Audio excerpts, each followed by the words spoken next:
every moment is a new beginning. Okay, and thank you, Mashrur, and greetings from Michigan to everyone here.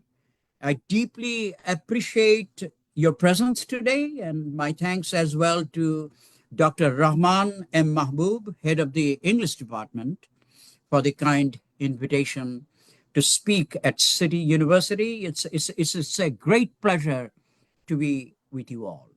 Can you hear me all right so far? Okay. Yes. Distinct.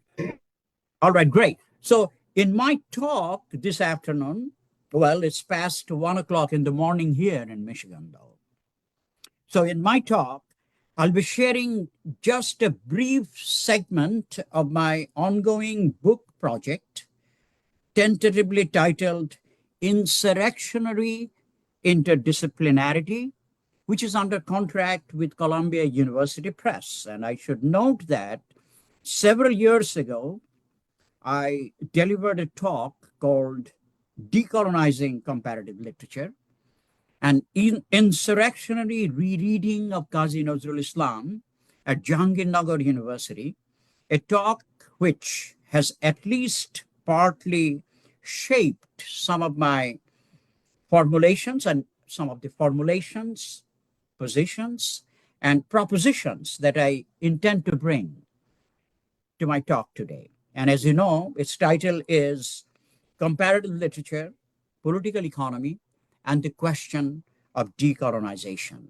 As you can sense, it's a vast topic, and owing to time constraints, and I've been given 30 minutes, I will regrettably need to forego some of the more detailed textual analysis and comprehensive examples. Instead, I aim to present a few core arguments and foundational propositions. And as I explore my topic, I will primarily, though not exclusively, draw upon certain contexts of Bangladesh and Bengali literary criticism. And with that in mind, I would like to begin by sharing 3 epigraphs to frame my discussion today. And my first epigraph comes from Karl Marx and Friedrich Engels from their 1848, from their infamous 1848 Communist Manifesto. And I quote Marx and Engels here: "It must nestle everywhere." By it, Marx and Engels mean capital. Capital must nestle everywhere, settle everywhere, establish connections everywhere, unquote.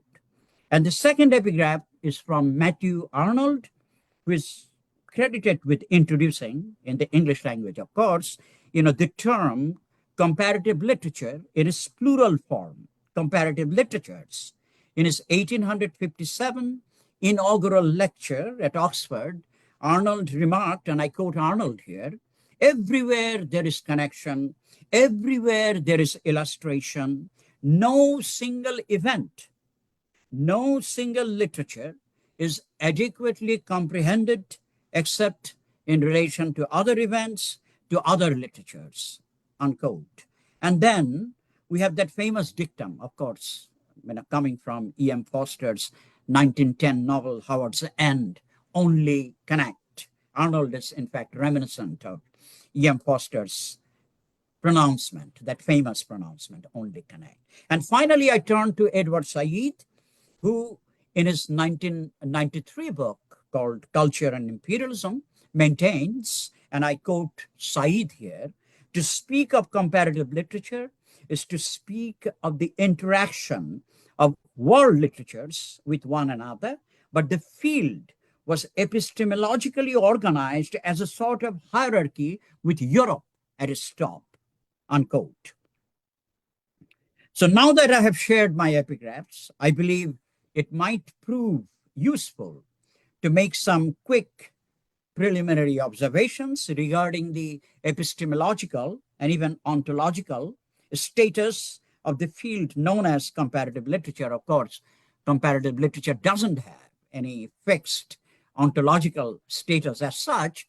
Probably it has many provisional ontologies, But, but some reflections on this provisional ontologies are in order, emerging as it did in the early 19th century.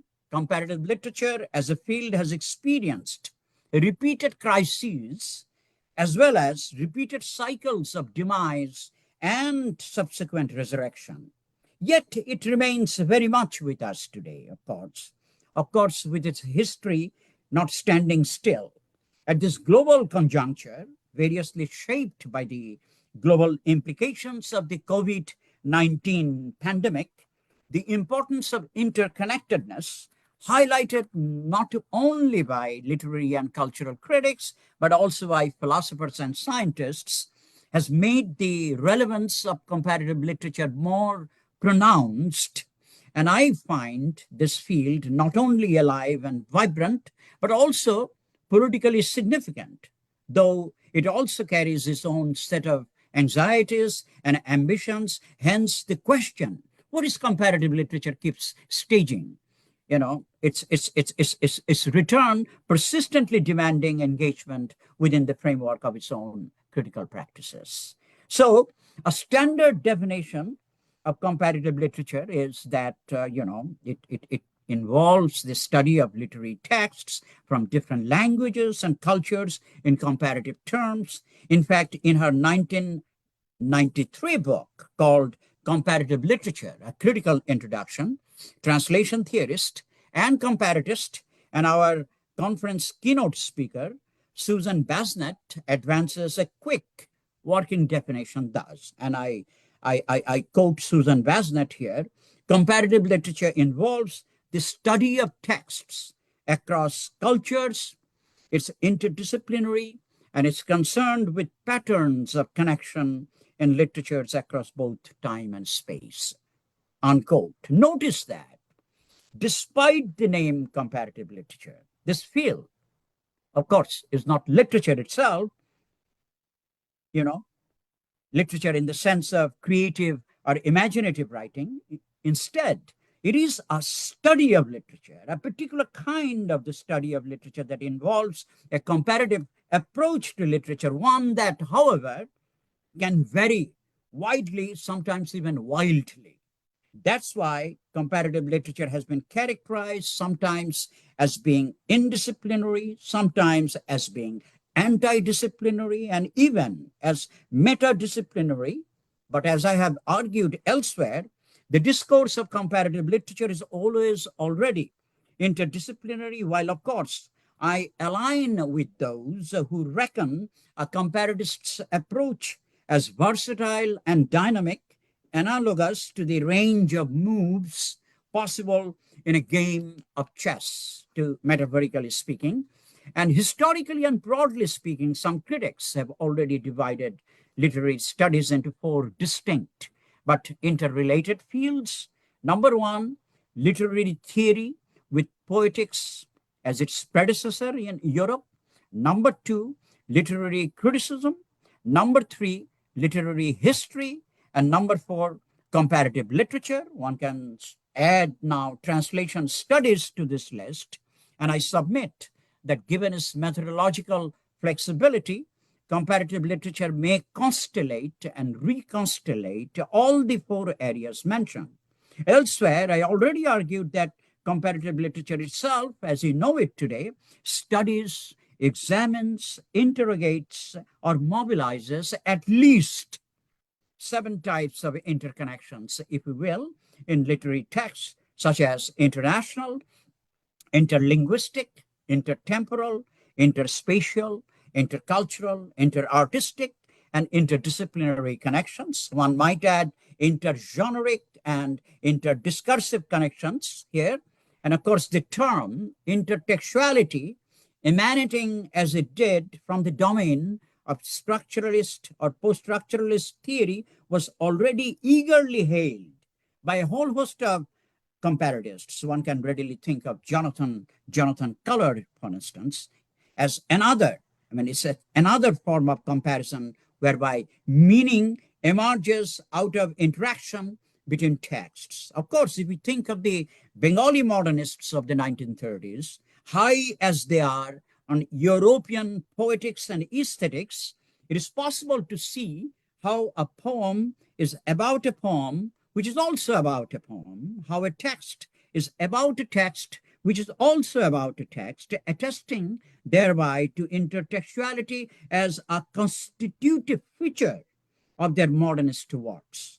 More than a decade back, I myself wrote a long essay titled Madhusudhan Datter Meghnadbad Kabbo, Acti Part, which explores, among other things, all sorts of intertextual connections in Madhusudhan's texts with a comparativist zeal.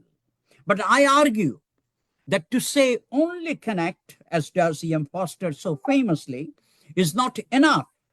That making connections, whether intertextual or interdiscursive or international or intercultural, interartistic, etc., is by no means a politically or ideologically innocent task. That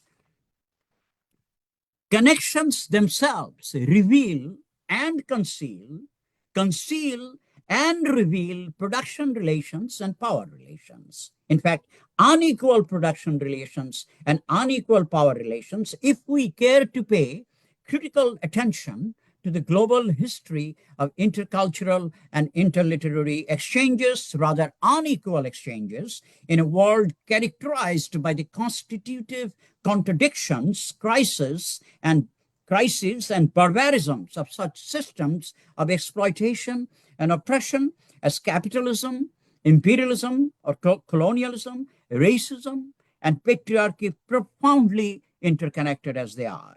In this world, then, the questions of the writer, reader, critic, comparatist, and so on are not innocent questions either.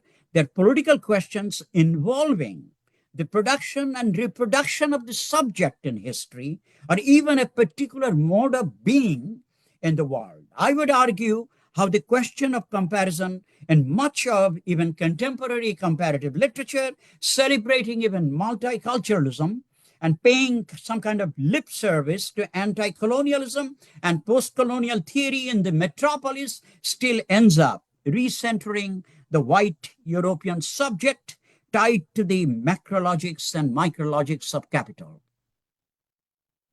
That said, let me move on to the question of comparison itself, which obviously, as you know, remains at the heart of comparative literature. In his latest book called Comparing the Literatures, that appeared in 2020, Harvard scholar David Damrosch recounts a humorous anecdote. And here it goes. During one of his famously wild, whiskey-soaked lecture tours in the US, the English poet Dylan Thomas Welsh, was introduced at a university reception to a professor of comparative literature, a field Dylan Thomas had never heard of. With his characteristic bluntness, Dylan Thomas asked, "So what do you compare it with? Shit!" Unquote. In a playful Cartesian twist, one might say, I shit, therefore I exist. But when Socrates says, know thy shit, Plato remains concerned with the idea or form of shit, while Aristotle seems to be saying, get your shit together. And then both the French philosopher Jean-Paul Sartre and the French poet Antonin Artaud, the different stylistic signatures and registers notwithstanding, seem to be suggesting that where there is no shit, there is no being. Humor aside, talking about shit is talking about life itself.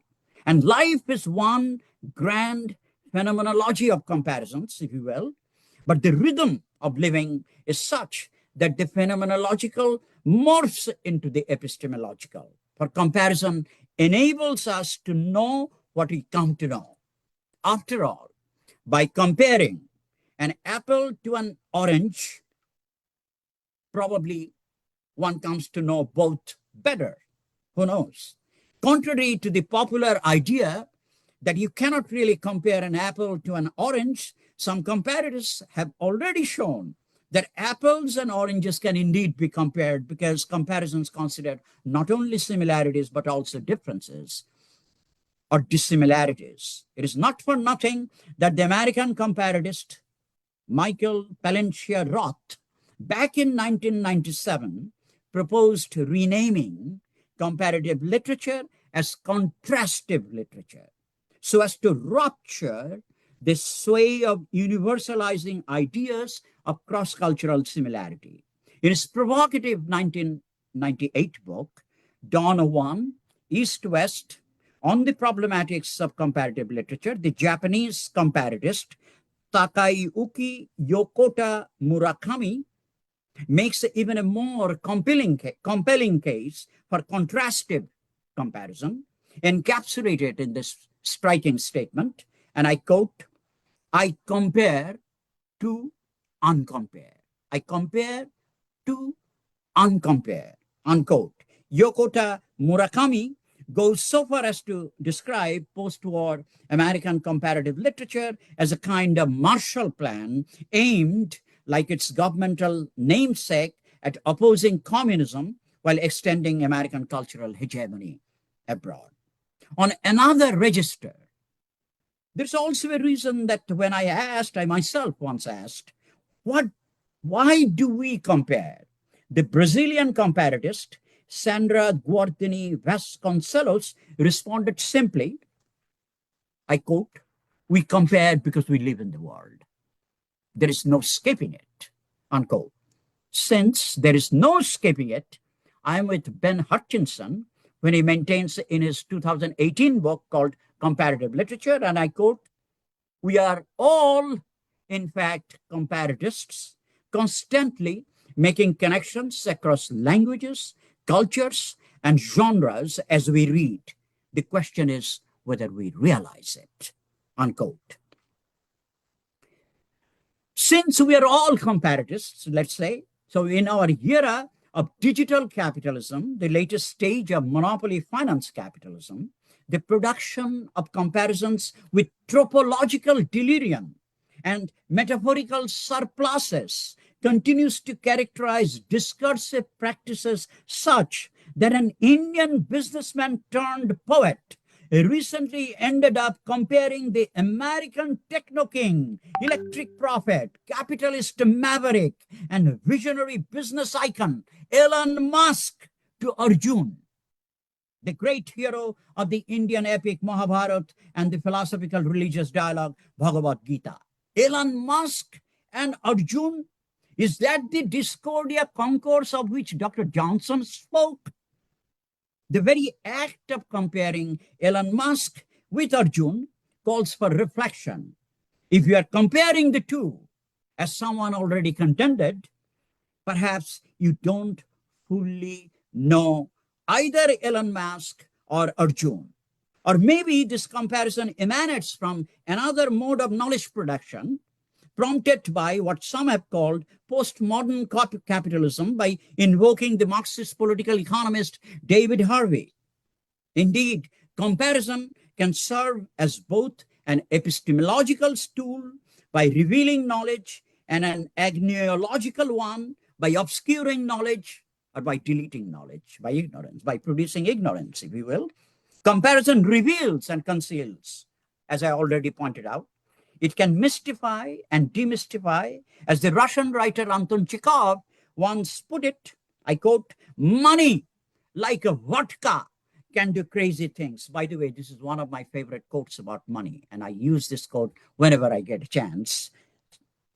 Chekhov, after all. And one could argue that comparison itself, like vodka, and perhaps even more so, can also do crazy things. And comparison is not just a noun, but an active process, a verb. It is no coincidence then that David Damrosch notes, and I quote, "The difficulties of setting the legitimate boundaries of comparison were as apparent to sober comparatists as they were to inebriated Welsh poets," unquote. The question of, within quote marks, legitimate boundaries is not just an ethical question, it is also a political question. Like discourse or like language itself, comparison, which is a linguistic or discursive act to begin with, involves being implicated and imbricated in what Michel Foucault calls the microphysics of power, or power relations, where knowledge produces power, just as power also produces and even legitimizes knowledge. And as Antonio Gramsci, way before Foucault, submitted, and I'm paraphrasing Gramsci here very quickly and simply, where there is power, there is also politics. If power is everywhere, then politics is everywhere too. Now, it is in this Gramscian Foucauldian context of politics slash power slash knowledge that I would like to explore what the American literary historian and Sanskrit scholar Sheldon Pollock already described as, within quotation marks, comparison without hegemony. Comparison without hegemony. Sheldon Pollock's phrase. To do this, let's revisit a debate very quickly on cross-cultural comparison in the field of comparative literature. In 2013, the Indian-American post-colonial critic R. Radhakrishnan argued in his essay called Why Compare that in any comparison, one term tends to dominate the other, leading to, I quote Radhakrishnan, a new form of recognition along one axis while perpetuating dire misrecognition along other, unquote. Responding to Radhakrishnan's question and contention, the American feminist literary critic Susan Stanford Friedman, who actually died last year, I think, yes, wrote her own essay called Why Not Compare, where she argued, and I quote Friedman here, we compare because if we do not, there are worse consequences than the political decontextualizing problems of comparison. What are the ethics of not comparing? To refuse comparison is also a political act, one that can potentially reinstate hierarchies by not challenging them, unquote. I'm, of course, aligned with Friedman's perspective. Of course, we will compare. Indeed, comparison itself cannot but be a contested force field of unequal production relations and power relations. We have seen how comparisons have inundated the field of Bangla literary criticism in Bangladesh also in all sorts of ways. For instance, Plato and Patanjali, Shakespeare and the indigenous Bengali form of theater called Jatra, Ezra Pound, and even Omar Khayyam, T.S. Eliot, and Vishnude, just to mention but a few, have been compared with high voltage zeal and enthusiasm. Of course, such comparisons might look very exciting, but arguably they do not do always justice to the differentia specifica, or what the Spanish comparatist Claudio Guillen, in his 1985 book titled The Challenge of Comparative Literature, calls, to use his phrase, it is historical spatial differentiations of what I call sites, subjects, signs, and scenes, characterized as they are, again, by unequal production relations and power relations. So comparison not only may mystify, but also may even reinforce and reproduce asymmetrical power relations between different subjects and sites and scenes. To provide a quick example from our own part of the world, it's still customary to compare the Bengali revolutionary poet Qazi Nazrul Islam to Byron and Shelley, and to even Rudyard Kipling, as the comparatist Buddhadev Boshu, the modernist poet also, Buddhadev Boshu and his acolytes, among many others, so uncritically did, so as to be able to account for Nazrul's greatness, while of course directly or indirectly indicating that those canonical white literary figures continue to constitute the standards or yardstick whereby the other can be evaluated, respected, or denigrated, or whatever, and that the West is measure of all things literary and artistic. Unequal exchange here? Yes. But it's important that we confront challenge, even unsettle and dismantle the Eurocentric protocols of comparative literature. Of course, post-colonial studies has enormously contributed to doing this, although there are other problems that have been thrown up by the post-colonial critical theoretical establishment, to which I will return later. But one may surely look for alternative ways of doing and even they call decolonizing comparative literature. I should point out here that decolonization itself has become a buzzword today. Everybody wants to decolonize everything. Now, decolonize this, decolonize that, decolonize even the chair, decolonize the bicycle, decolonize this navel piercing. You go on and on. So it has become a buzzword. So we need more critical vigilance, critical approach to what we have come to call decolonization, and how it has also been the very term, when a term becomes a buzzword, it gets commodified and gets pressed into the service of the hegemonic bloc, or the hegemonic,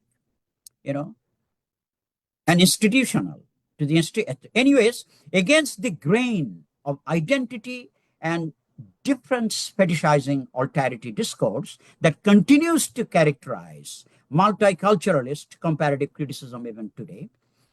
Multiculturalism is a relatively old term, but I see now that there is this return of this. Still, people use this term, multiculturalist. Okay, multiculturalist comparative criticism even today. One may look for a dialectically engaged comparative approach to see what comparative literature itself can learn from Marx's value theory, for instance. For value theory itself brings up the questions of comparison, exchange, equalization, and erasure all at once under both the micrologics and macrologics of capitalism. For instance, a comparative approach may demystify how the very capitalist law of value governing what I wish to call the MCM primization of the world, where M stands for money, C for commodity, and M prime or M dashed for more money or capital in the famous Marxian circuit of capital as mobilized by Marx in his Capital, in his major work, Capital, Volume 1. It always subordinates use value to exchange value, and for that matter, erases concrete labor in favor of abstract labor in the process of valorization. Thus, it erases differential particularisms and reifies abstractions that not only affect society at large, but also even one's mode of comparison as a literary and cultural practice, ideologically inflected as it is. I think it's possible to make the conceptual resources and analytical apparatus of the Marxian critique of political economy internal to comparative criticism itself, which I argue has not yet been adequately done, even by those who seek to decolonize the field of comparative literature as such, let alone comparatists who continue to remain high on Western canonical works, aesthetics and poetics, both in the metropolis and in peripheral formations, even when Sheldon Pollock, who admirably seeks to combat what he himself has called hegemonic comparatism, remains inattentive to the question of political economy, assuming that hegemony is only cultural, as if it is not politico-economic.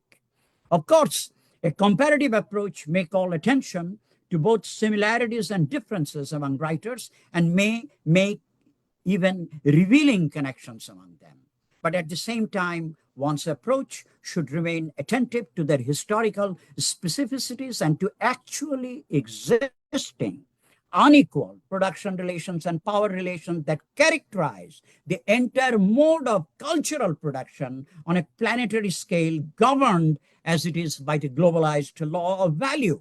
In other words, to put it very simply, let's not develop comparison fetishism in the shadow of commodity fetishism as such. Thus, this approach may help us to see how these very relations of production variously inform, inflect structure and texture, creative works, as well as the ideological orientations of their authors. Further, in the interest of decolonization, of course, critical decolonization, comparison may serve as a means to rendering visible already existing insurrectionary and anti-imperial solidarity among different anti-colonial and socialist writers across what Che Guevara once called the tricontinent. A whole host of creative figures ranging from the Bengali poet Qazi Nazrul Islam to the Caribbean poet activist Aimé Césaire to the Kenyan writer activist Ngugi wa Thiong'o accentuated the need for such solidarity on more occasions than one. And by the way, speaking of Qazi Nazrul Islam, well, I was critical of the ways in which Qazi Nazrul Islam has been routinely compared to Byron and Shelley and even Walt Whitman and finally Rudyard Kipling. But this doesn't mean that I'm not interested in comparing Qazi Nazrul Islam to other poets or other writers. Of course, I'm interested in comparing him to other poets. But if we have to compare, why not compare Qazi Nazrul Islam to other revolutionary poets in the tricontinent, in Asia, Africa, and Latin America? Why not compare Qazi Nazrul Islam, for instance, to poets like Julia de Burgos of Puerto Rico, or Mahmoud Darwish of Palestine, or Faiz Ahmed Faiz of Pakistan, or Roque Dalton of El Salvador, or Otto Rene Castillo of Guatemala, or Aimé Césaire, the Caribbean poet Aimé Césaire, and so on. So this very constellation of poets, if we place Qazi Nazrul Islam in the constellation of these poets, I think the revolutionary significance of Qazi Nazrul Islam is brought out in relation to the revolutionary significance of the other poets just I have mentioned. And there is a possibility of building some kind of anti-imperial, anti-colonial socialist solidarity here, you know. And that kind of comparative study is really interesting to me. And anyways, so I'm towards the end of my talk, and I would say again, rather re-emphasize the point, without dialectical thinking that continuously attends to unequal power relations characterizing social and cultural spaces, and without rigorous historicization that places premium on the specificities of sites, subjects, scenes, and signs, taking into account the questions of class, race, gender, nationality, religion, and the like, and without attention to the question of political economy itself that addresses the logics of the production, consumption, and distribution of literary texts themselves. One cannot envisage or imagine, which I would like to imagine, what I wish to call an insurrectionary and emancipatory comparative literature. In fact, I will now conclude by stretching the formulation of the Filipino Marxist cultural theorist E. San Juan Jr., and then stretching the suggestions already provided by Caribbean Marxist revolutionists like C.L.R. James, who talked about, for instance, universalism, this universalism from below. C.L.R. James and Aimé Césaire.